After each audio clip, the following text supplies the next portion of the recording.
process and like thinking about your history or thinking about what you've gone through through a specific lens. I was trying to like challenge myself and see to what extent my decolonial practice could like go to. Yeah, and the second aspect was that, so basically I've worked a lot with museums before I applied for the MFA, and my main practice professionally had to do with being an oral historian, and that included working for like museum exhibits, and it also included like curating an actual museum. So it translated into my writing practice of like decolonial work, and then thinking of Englishes in a different way and being like there's not just one English, it's not English literature, it's literature of English.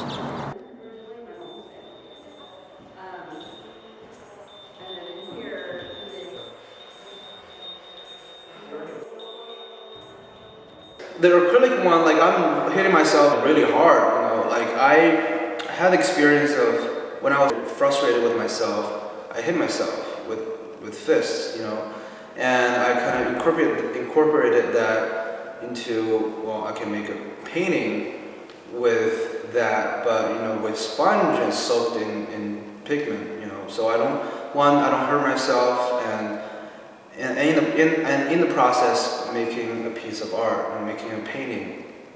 And the way I see it, it's very much violent, right? The splash of the color, I saw it as kind of the splash of blood or brain, you know, from acts of violence, like from war, where that's what I experienced a lot through visual medium, like videos and movies, and that's one element from it. But then deep behind it, it's about the legend of Chan Buddhism, and ultimately the destruction of self, the emptiness of self, and how you're enduring. It's about tolerance, tolerating the harm, and especially like the harm inflicted by yourself. And yeah.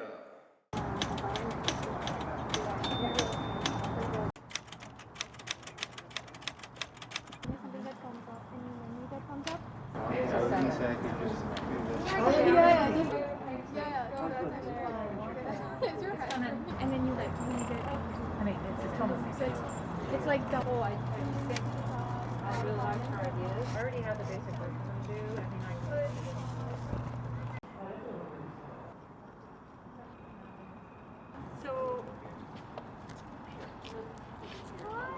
Hi, my name is Andrea Guskin. I am a contemporary visual artist. So I often use in my work materials. I like to use ubiquitous, kind of ordinary materials that you might find around in any home, such as matches, tape, thread, cord, rubber bands.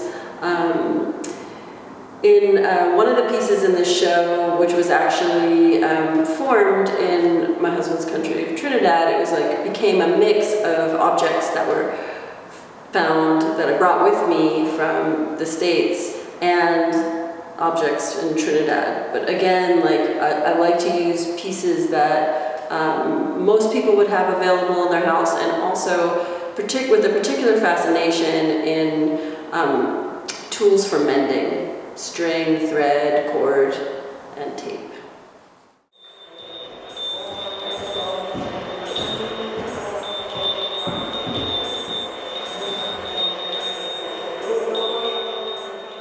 My name is Alba Kupor. I'm originally from Iran, but I live in the United States now. I'm a visual artist, a poet, and also sound artist. It all started when I was translating my poems with the poet Patrick James Dunnigan. Moving here, all Iranians are just kind of like scattered around the world. How do you want to just just kind of like announce the publishing of your book? That's why I started to make objects from my book. I have a typewriter which my mom gave